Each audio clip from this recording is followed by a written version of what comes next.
right, we're continuing to talk with New American Magazine writer, filmmaker, author. He also writes for Lou Rockwell, LouRockwell.com. I'm Alex Jones with Infowars.com and Prisonplanet.tv. And constantly, new Army documents are put out public on the Army's own website. Re-education camps for the American people, national gun confiscation drills, demonization of the Founding Fathers, veterans. They teach the military this now. Just incredible treason now that foreign banks have bragged on national television and in print that they've captured us and are now going to mop up the freedoms we had. Private property, all of it. It's gone if they have their way. And we were about to let Will Grigg go, and he started bringing up this full-spectrum dominance in the Homeland Pentagon document that we found. And I found sites that write about the Pentagon. We'll put one of them up here. Small Wars Journal has quotes out of the full compendium where it talks about areas of South Carolina. And we're going to go over this. It says a Tea Party group takes over the town, so the military takes over radio, TV, water, and energy. I've told you they'll always do that. They turn that off till the town submits, and they call it reinstalling the elected government. They mean those that are engaged in election fraud. And this is what the John Warner Defense Authorization Act dealt with, was taking over legislatures. Remember what they said last year when Texas unanimously in the House said no more groping, no more grabbing our genitals inside the pants. We're going to enforce existing laws. The feds said we're preparing an F-16 air embargo. No aircraft will be allowed to enter the state or take off. How's an F-16 enforce that? They're going to blow them out of the sky. And we had troops on the show in Oklahoma, and other states confirmed it. They were getting ready to put the tanks on trains to invade Austin. They were going to roll down Mopac, the big railroad right out of Oklahoma, right into Austin, right to the Capitol with tanks. And that was on the news, too, that they were going to blow airliners out of the air with F-16s with Sidewinders, AIM-9s. And if you don't remember that, look it up. I'm not joking about that. They said we will have a military embargo of Texas. So this is the plan. Foreign banks have taken over. And what's incredible, Will Grigg, is that the re-education camps, the gun confiscation, the Emergency Centers Establishment Act, it's all there, but they'll have the media simultaneously, have the Southern Poverty Law Center, ADL, come out and say, we're crazy, there's no world government, when I can pick up Time Magazine, Newsweek, Financial Times, The Economist, where they're announcing bankers took us over, they're unelected, they're installing leaders in Europe. Isn't it great that we're slaves now? I mean, I can play clips of the news saying we're slaves to world government run by banks, and then the guests all say it's good. I can play that right now, but the ADL says it doesn't exist. What's going on here? What's going on is that they're pursuing sort of the Soviet approach of demonizing the people who say something rather than attacking what is said or showing the weaknesses in what is said about an event that is documentable. It's a question of motive and one's collective associations that is the most important consideration, according to people like the ADL and the SPLC. The line that they feed the public is that the conspiracy theorists are plotting to take over, and they apparently don't understand the irony of that position. But with respect to this particular document that we're talking about here, what they're describing is a full-spectrum military operation targeting Darlington, South Carolina. The scenario they paint is that in 2016, the depression has deepened, people are getting restive. There's a so-called civic down in South Carolina, which is considered to be a strategically critical choke point because it stands athwart an important east-to-west thoroughfare running across the United States. I think it's I-95.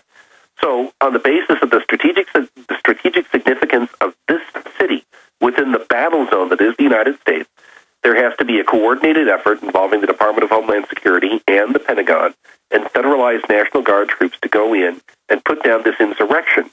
Their objective is to do this by overawing people by this conspicuous display of force, sort of the same thing that happened with the Whiskey Rebellion in the early years of the Republic.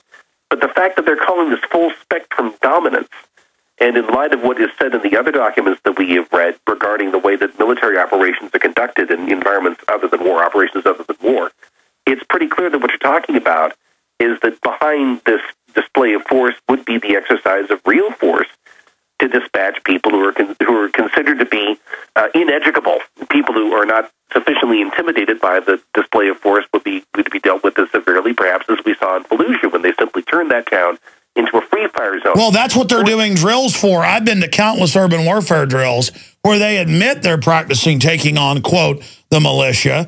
And we've got all these Army training manuals. And the point is, this has been on the books a while, but they're gearing up. They're massively increasing funding. They're massively increasing the drills. And I just can't believe it's actually coming to this. Have you seen all the news articles and all the TV shows where they're bragging that we've now been captured by foreign bankers? I've seen some shows that convey that message, and there's very little effort to disguise what's going on, and it should be obvious to anybody with even a passing acquaintance with the connections of people like Timothy Geithner and Paulson and the rest of the people who were involved in the October Revolution of 2008, when the entire United States economy was turned over lock, stock, and barrel to the investment banking community as it styles itself. It's pretty obvious that's what's happened. And, of course, you made mention of the fact that you've got the international banking community, as it styles itself once again, appointing political officials in European governments throughout the Eurozone. And you have towns in this country that are being browbeaten into a similar relationship with the banking interests here in this country. And it stands to reason that someplace like a Darlington, South Carolina, or some other bankrupt municipality would give rise to the type of healthy insurrection that's described in this article. And the approach of the Pentagon would be to snuff it out using whatever means would be necessary. And toward the end of this document, there's a perfectly deranged line here that is really, I think, a poker tell. We cannot discount the agility of an external threat, the evolution of al-Qaeda, for example, and its ability to take advantage of a Darlington event within U.S. borders. Well, there it is. The militias would be the natural handmaidens of al-Qaeda, whatever that title is. Yeah, let's stop right there. I've seen them pushing this. That's what I've said. And, boy, here's another document saying it. The militia, the anti-New World Order folks, who pretty much disappeared after 9/11 because, they hate, quote, Islam so much, many of them. This is so insane and just a complete and total joke to say that al-Qaeda would link up with militias. I mean, imagine how gun-owning libertarian conservatives are going to work with al-Qaeda. Meanwhile, our own military brought in to Libya out of Egypt, but also out of the Mediterranean, landing them in Tripoli, tens of thousands of real al-Qaeda who are now exporting high-tech weapons out of Libya they captured into Syria. Yeah. And our own criminal government, how do they do that? Because there's now even articles, I saw another one today. I mean, there's mainstream articles praising al-Qaeda and what a great job they're doing in Syria. I mean, this is like an Alice in Wonderland thing where the conservative patriots are going to join al-Qaeda, but al-Qaeda's good and works with NATO. There was a piece Saturday or Sunday night, rather, on NBC just before the Olympics where I think it was Bob Engel was on the ground with a supposed freedom-fighting group there in Syria, in which their leadership said, either you give us arms or we're going to turn to al-Qaeda for help. I mean, it was overt, undisguised, unvarnished war propaganda meant to give people the idea that unless we provide these people with money and arms, then they're going to turn to al-Qaeda. Well, that's the same thing. We've got to grow the opium and ship it to America and have the troops grow it in front of you, or al-Qaeda will grow it. I mean, it's ridiculous. Sure. And, of course, the entire purpose of this type of thing is to create in the public mind this idea that all these supposed threats and all these supposed enemies are compounded into one. If you hear somebody talking about the dangers of what the banking community, the banking interests are doing in our country, and talking about the dangers of impending martial law, then at some point, for those who consume uncritically what they're fed by the government-aligned media, they'd say, well, this sounds like the sort of radical stuff that these bearded savages overseas are saying. And so there'd be, I think, at least on the part of some segment of the public, a receptivity to the idea that the government has to do these horrible things in order to deal with insurrectionaries in Darlington, South Carolina, or any place else in the country. The sort of thing that happened almost 20 years ago with respect to the Branch Davidians at Mount Carmel. The public was fed an incessant stream of dehumanizing propaganda, investing David Koresh and his followers with every manner of ugliness and viciousness.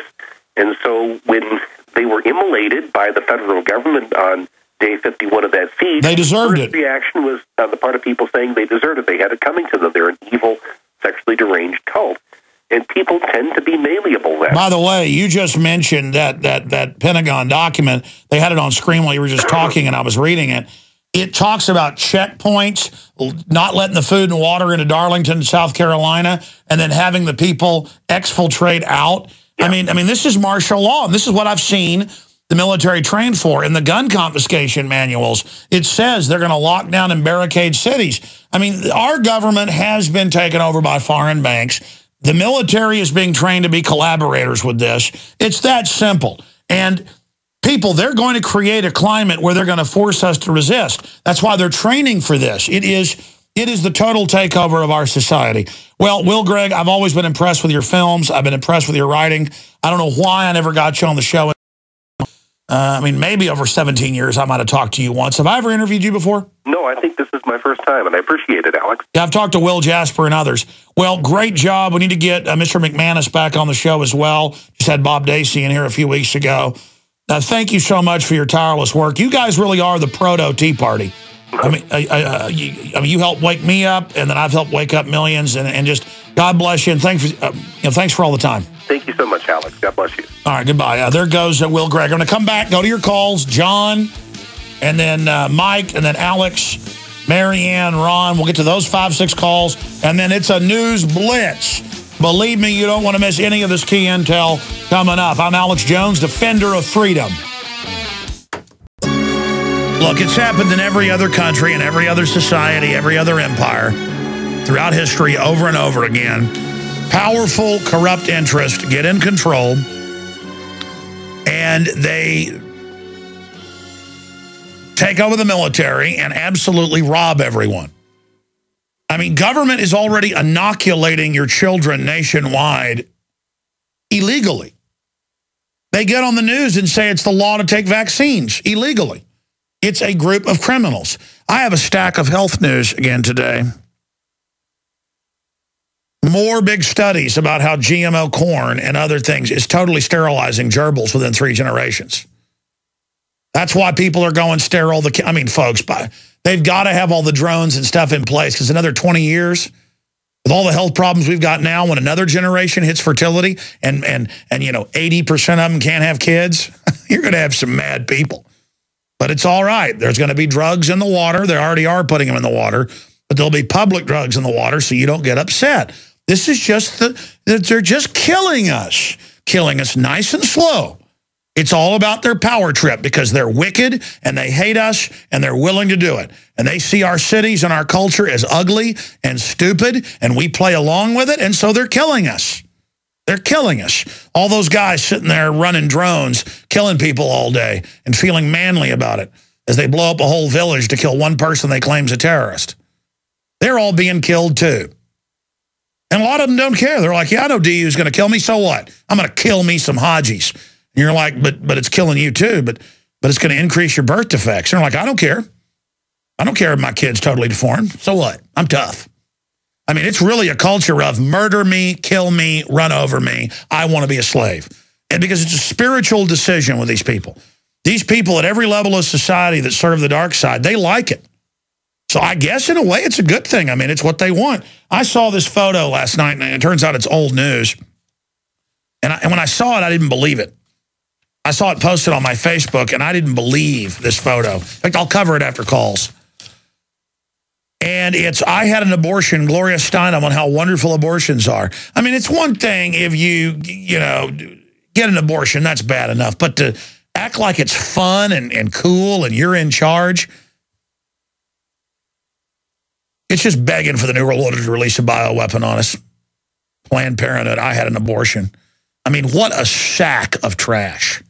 CIA officer, sworn to destroy the family. She admits that now. And she loves what she's done to this country. She loves the fact that we're hunchbacked, ugly, stupid, gibbering people now. I mean, she just loves it. She loves the fact that the prisons are full, the children are in pain, the CPS is, I mean, God.